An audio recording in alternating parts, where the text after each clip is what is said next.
Et bonjour tout le monde, c'est Yo. Alors on se retrouve pour l'émission du mois de mai et je reçois enfin une fille, ça y est, puisque je reçois Camille. Salut Camille. Salut à toi, Yo. Alors je vais te demander juste très brièvement de te présenter pour ceux qui ne te connaîtraient pas, d'où on se connaît. De YouTube à la base, puisque j'avais une chaîne YouTube il y a un an à peu près. Elle a pas duré longtemps, c'est la chaîne BioGeek TV. Et j'ai très vite arrêté puisque je n'avais pas le temps. Alors en plus, on vient de l'entendre là parfaitement, en plus d'avoir enfin une voix féminine, j'ai encore un accent du sud et cette fois-ci le mien de suite, pas le côté marseillais, ça fait Et plaisir. oui, oui, Ça fait tout plaisir. à fait. Alors on va rentrer un petit peu plus dans le monde du jeu vidéo. Je vais te demander en fait quelle serait ta console préférée. Alors, ma console préférée, ça va être des questions assez compliquées puisque j'ai pas vraiment de préférence. Ma préférence, c'est plus de découvrir en fait. Mais sinon, une console à laquelle je joue beaucoup, ce serait la PS4. La PS4. Ouais, d'accord, donc current gen, hein, t'es vraiment plutôt sur ce qui se fait en ce moment, quoi. Voilà, j'aime découvrir donc ouais. Alors, je sais pas où t'en es au niveau de ta collection vu que t'as arrêté les vidéos, mais est-ce que tu as gardé une console que tu allumes très rarement? Alors une console que j'aime très rarement et que je possède encore, c'est la GBA Game Boy Advance. D'accord. Donc, vraiment pas fan du rétro. Si, mais c'est surtout que j'en ai très peu en fait. J'en ai très très peu. Les jeux, ouais. Ouais. Et même console, hein, j'en ai. Ouais, peu. Ton genre de jeu préféré? Je dirais maintenant les actions RPG, je pense. D'accord. Et du coup, une licence préférée? Ma licence préférée, c'est Zelda. D'accord. Et ton jeu préféré hors Zelda? Alors mon jeu préféré se trouve dans les Zelda, toutes consoles confondues, c'est le Zelda Wind Waker. D'accord. Et si on enlève donc ta licence préférée? Tu m'avais parlé de The Division peut-être? Ouais, en ce moment je joue beaucoup à The Division, mais c'est vrai qu'après j'ai pas de préférence. J'aime découvrir quoi. C'est pas. J'ai beaucoup de coups de cœur. D'accord. Eh bien, tu fais bien, tu me tends la perche, puisqu'on va attaquer donc avec les coups de cœur, et ça va être à toi de nous dire quel coup de cœur tu as eu dans le jeu vidéo.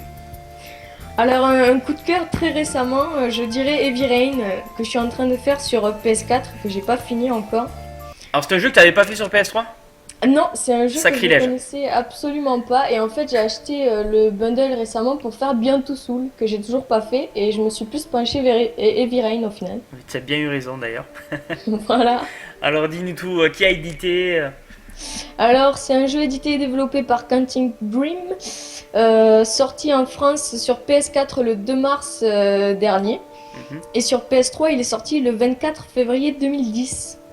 Et c'est une exclue Sony, évidemment. Tout à fait. Oui. Alors, c'est quel genre de jeu? Je vais faire comme si je connaissais pas, que tu puisses expliquer un petit peu aux auditeurs. Oui, oui, alors c'est un genre aventure point and click, je dirais. Ouais. Ouais, c'est plus du QTE que du point and click, hein. Ouais, oui, peut-être, ouais. Ouais, ouais, ouais. Donc en gros, au niveau d'histoire, bon, on va essayer d'éviter d'un peu trop spoiler parce que même si c'est un jeu qui a déjà 6 ans, c'est un jeu qui vient de ressortir sur PS4. Donc pour ceux qui l'ont pas fait, ça raconte Ouais. donc l'histoire d'un tueur, c'est ça? Oui, du tueur aux origamis. Et le but, c'est de sauver un petit garçon en fait qui a disparu. Et pour ça, on incarne quatre personnages tout au long de l'aventure qui ont tous un lien au final avec le tueur, mais on ne sait pas lequel. Donc au niveau du gameplay, il y a pas mal de choix à faire sous forme de QTE qui se répercutent tout au long de l'histoire. Et c'est vrai que c'est un jeu, tu fais bien de parler de ça parce que c'est un jeu qui a été beaucoup critiqué à sa sortie. Donc toi tu l'as pas connu, mais parce qu'il y a énormément de QTE, c'est vrai que beaucoup de gens n'aiment pas ça dans le jeu, mais je trouve que ça a vraiment son charme dans ce jeu-là. Je sais pas ce que t'en penses. Oui, oui, après, c'est vrai que moi je connaissais pas du tout. Et au final, c'est ce qui fait le charme du jeu, je trouve. C'est limite comme si on regardait un film au final, hein. Tout à fait. Et voilà. Et ça, en plus de ça, là, alors ça peut-être tu l'as pas vu parce que c'est la première fois que tu le fais. Oui. D'ailleurs, tu l'as pas fini, tu m'as dit, hein.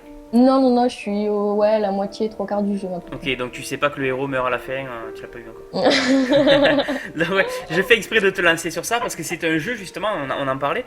C'est un jeu qui, comme tu as plusieurs embranchements et que tu décides de tes choix, Oui. il y a énormément de fins différentes. Je crois qu'il y en a plus Il me de semble qu'il y 10. en avait 18, ouais. Ouais, voilà, il y en a une grosse dizaine.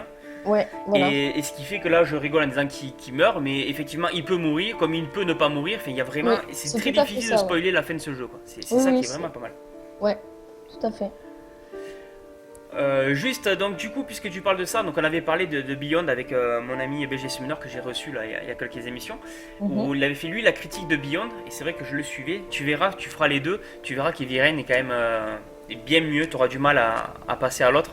Ouais, Et et ben, du coup, il me tente beaucoup moins maintenant Beyond Soul parce que je savais pas que c'était une histoire qui tournait autour de fantômes apparemment. ouais, c'est un Et peu je savais pas particulier. du tout ça, ça me tente beaucoup moins. C'est un peu particulier, ouais, c'est sur Voilà. les esprits. Du coup, ouais, tu me parles des Viren, je suis obligé de refaire mon placement de produit que je fais pas mal de fois récemment. Je suppose que t'as pas fait Life is Strange. Si, bien sûr, je l'ai fini. Ah, tu l'as fait, ouais, voilà. C'est un petit peu C'est une le pure même truc, tuerie. tu vois. Oui, oui. Et au niveau du prix, on n'en avait pas parlé, mais c'est une quarantaine d'euros sur PS4 pour avoir le bundle et Viren Beyond Two Soul. Vu qu'il vient de sortir, donc ouais, logique. Voilà. Et tu as regardé un petit peu, bon, pour la version PS3, ça se trouve dans les caches assez facilement. Hein. Oui, je pense pour 10-15 euros, on peut l'avoir largement, il me semble. 10 € sans problème, je pense. Voilà.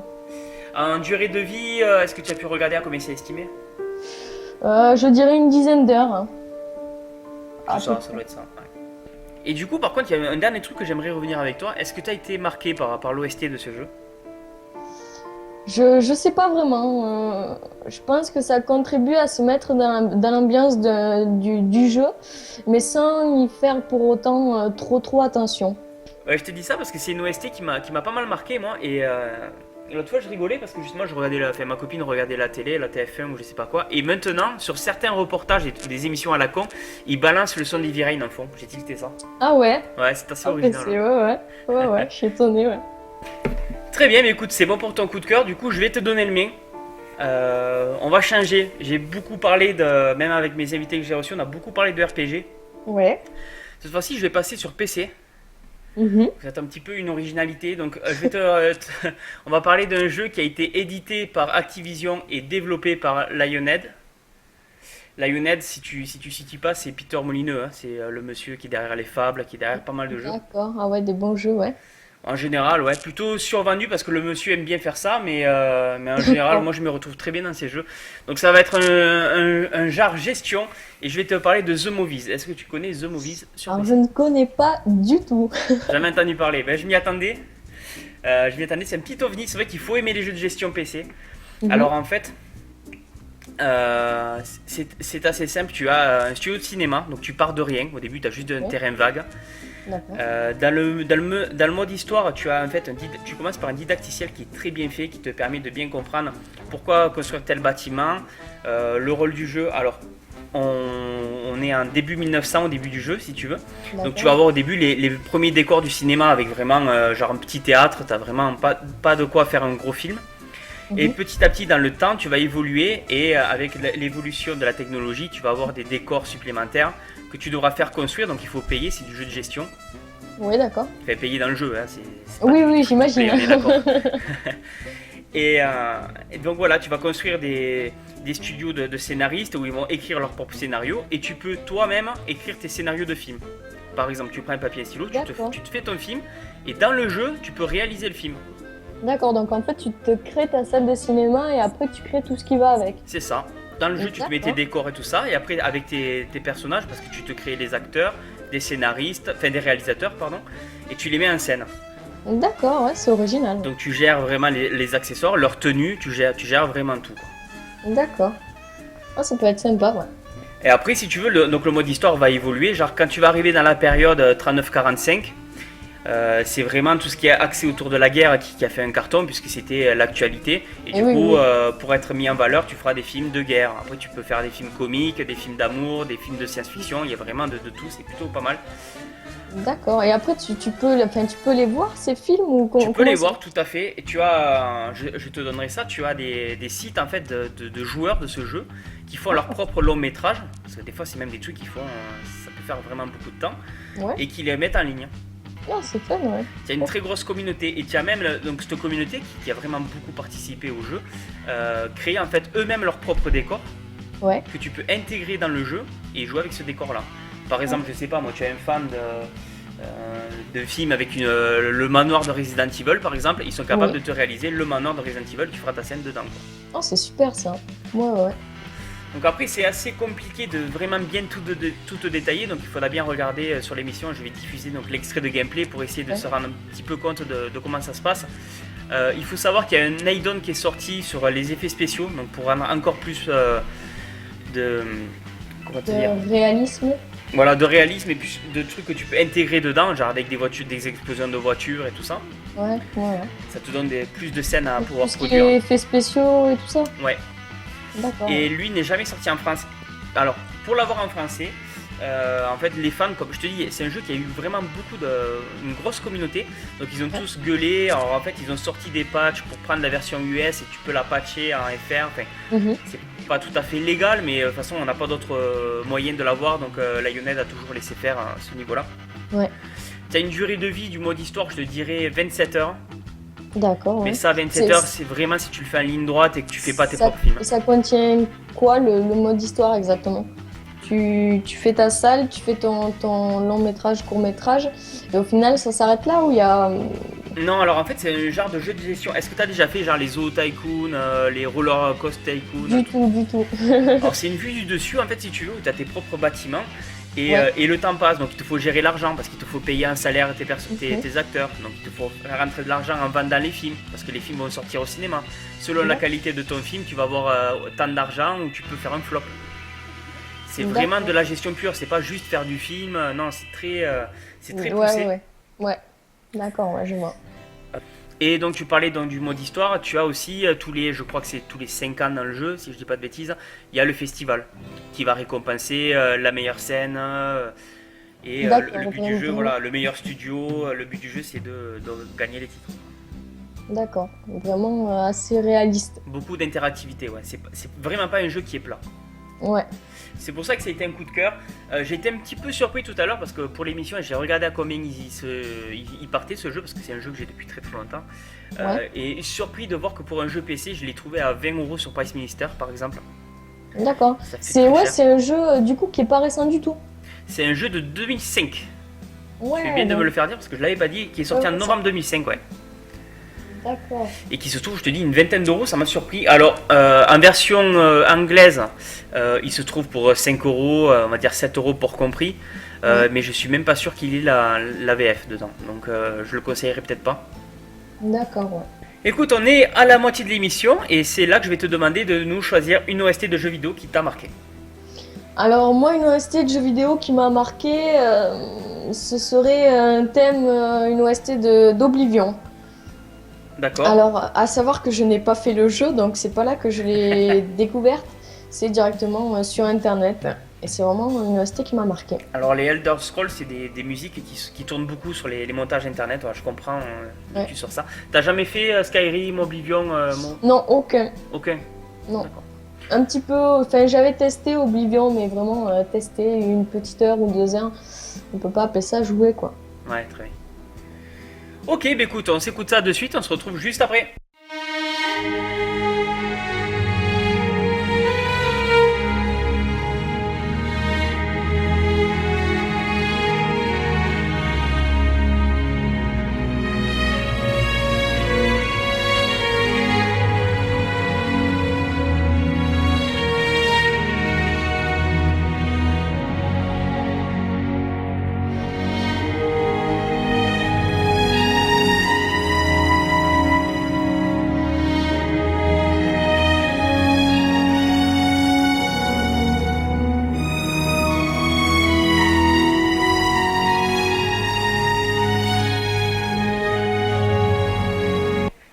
Et on se retrouve pour la déception. Je t'écoute, Camille. Donc moi en déception, je vais bien parler en déception parce que c'est pas un mauvais jeu, je vais citer Zelda Majora's Mask. Alors quand on fait du Zelda en déception, il vaut mieux dire que c'est pas un mauvais jeu mais que c'est juste une déception, hein. T'as bien raison de Voilà, de tout à justifier. fait. Parce que tout le monde va te tomber dessus. C'est ça. Alors dis-nous. Alors c'est un jeu édité et développé par Nintendo qui est sorti le 13 février 2015 sur 3DS, la plateforme sur laquelle je l'ai essayé. D'accord. Et il est également sorti le 17 novembre 2000 sur N64. Donc c'est un jeu de type action-aventure hein, et qu'on peut trouver au prix de 30-40€ selon les sites marchands. Ouais, c'est du Zelda, c'est jamais donné en général. Voilà, c'est ça. Alors au niveau du scénario, Majora's Mask se passe 3 mois après Ocarina of Time. Alors le but du jeu c'est de récupérer l'Ocarina et le masque de Majora qui a été volé par un certain Skull Kid. Donc on le poursuit et on se retrouve dans un monde assez bizarre où on n'a que 3 jours avant que la lune s'écrase sur la Terre et détruise la Terre du coup pour récupérer ce fameux masque de Majora. Alors, le fait que tu l'aies fait sur 3DS, c'est un choix personnel ou c'est juste que tu as pas la version 64? Alors tout simplement déjà j'ai pas la Nintendo 64. D'accord. Et ensuite je l'ai pris quand le collector est sorti, donc j'ai le collector. Voilà. Et je l'ai fait sur 3DS. Alors, je te pose cette question parce que, bon, tu te doutes bien que Zelda, je m'y suis essayé, même si j'en ai jamais fini un seul. Oui, Et le Ocarina, je l'ai essayé sur 64. Pour moi, à l'heure actuelle, c'est injouable. oui c'est fort possible. Alors, je sais que bon, c'est un sacrilège pour beaucoup, hein, mais franchement, j'ai eu beaucoup de mal avec. Et je me dis que sur 3DS, par contre, ça devrait passer. Est-ce qu'au niveau du gameplay, ça t'a aussi déçu? Euh, alors pour le coup, déjà pour parler du Ocarina of Time, c'est clair que sur N64 ça pique les yeux et pour moi c'est injouable aussi parce que je l'ai vu tourner quand même. Sur 3DS il est plutôt joli. Pour le Majora's Mask, c'est assez la même chose. Sur N64 il pique les yeux vraiment, hein. Et sur 3DS il est plutôt joli. Après au niveau du gameplay, c'est un gameplay classique Zelda. Voilà. D'accord, donc la question c'est pourquoi celui-là t'a déçu? Qu'est-ce que tu attendais que t'as pas retrouvé dedans et qu'est-ce qui t'a déçu? Alors déjà, j'y ai pas joué énormément parce que du coup, j'ai abandonné. Ce qui m'a déçu, c'est que pour moi, ce jeu reflète pas vraiment l'univers des autres Zelda. Après, c'est des goûts personnels, hein, voilà. Non mais ça c'est sûr, hein, c'est le seul volet de la série qui s'est vraiment détaché de... Voilà. Dirais- Le fait qu'on doive utiliser différents masques pour avoir des pouvoirs et tout ça, j'ai pas très bien, j'ai pas adhéré.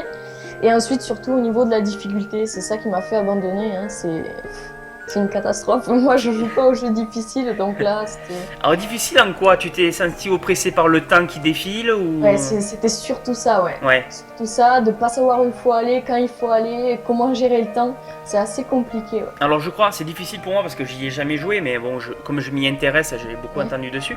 Je crois qu'en fait c'est quasiment impossible de le faire la première fois, tu es obligé de refaire le deuxième jour pour y arriver, non? Ah oui, oui, oui, enfin, impossible, j'en sais rien, mais pour moi, ça a été le cas, oui. Ouais, il me semble bien que c'est un jeu qui est fait pour que la première fois que tu le découvres, hein, tu n'arrives pas à finir le jeu. Ouais, et puis rien que pour la première heure de jeu, j'ai pas honte de le dire, j'ai été obligée d'aller sur internet voir les solutions, quoi. Enfin, c'était une catastrophe. Un Zelda avec la solution, ça perd beaucoup de son sens et de Oui, son oui, charme. en plus, oui, c'est pour ça que j'ai préféré arrêter, hein. Au niveau de la durée de vie, du coup, t'as une idée? C'est un jeu qui dure à peu près 25 heures, je dirais. Quand on n'abandonne pas, c'est ça? C'est ça, c'est tout à fait ça. Alors du coup, une question, vu que tu m'as dit tout à l'heure que les OST, c'était pas quelque chose que tu étais beaucoup sensible, est-ce que celle-là, ça t'a un peu plus marqué ou c'est pareil? L'OST du Zelda? Ouais. Non, elle m'a pas du tout marqué, non. Alors que les autres Zelda, oui? Pas énormément non plus, mais Non oui, plus, c'est bon, vrai qu'il alors, y a des, il y a je peux des rien thèmes pour toi. Zelda, oui, qui marquent plus quand même, hein. Ah oui. Oui. Ok, très bien, mais écoute, on a fait le tour avec nos différents jeux, donc je te propose de t'asseoir confortablement et de passer au quiz. Voilà.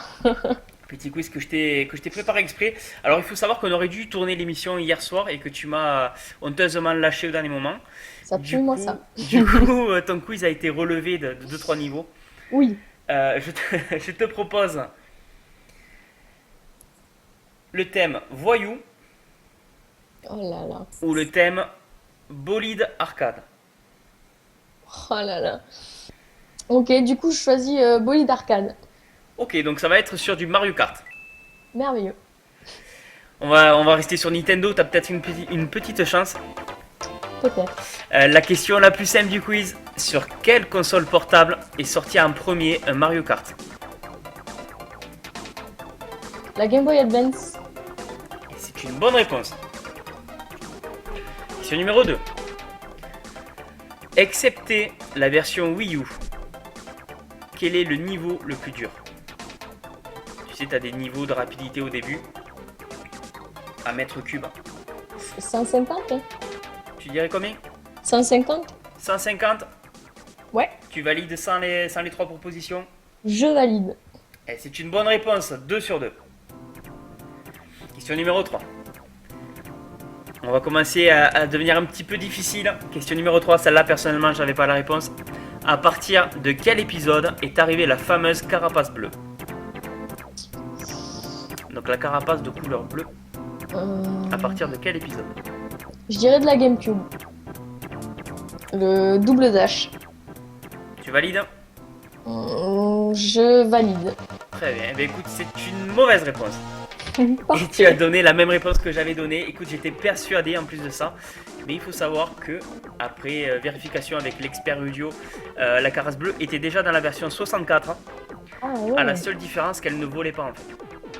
Haha, Elle d'accord. Ouais. traversait le Ok. terrain et elle tapait toutes les personnes qu'elle croisait. Et du coup, elle a commencé à voler quand? À voler dans la version GameCube. D'accord, ben c'est ça alors. Mais Ok. j'avais juste demandé la couleur bleue. Et oui, oui, tout à fait. On reste à 2 sur 3, question numéro 4. Dans la version GameCube, que tu sembles connaître. Non. Dans la version GameCube, lorsque l'on prend 2 personnages du même groupe, on a droit à une attaque spéciale. Tu es au courant de ça? Absolument pas. Quelle est celle des personnages Kong? Donc si tu prends Didi et Donkey, tu as une attaque spéciale.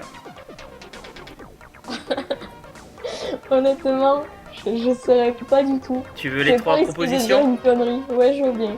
Alors je te propose le champignon doré, la banane géante ou la boule de feu. La banane géante. Ah, c'est une bonne réponse. Alors 2,5 sur 4, tu es déjà assuré d'avoir la moitié au quiz, c'est déjà pas mal. Waouh.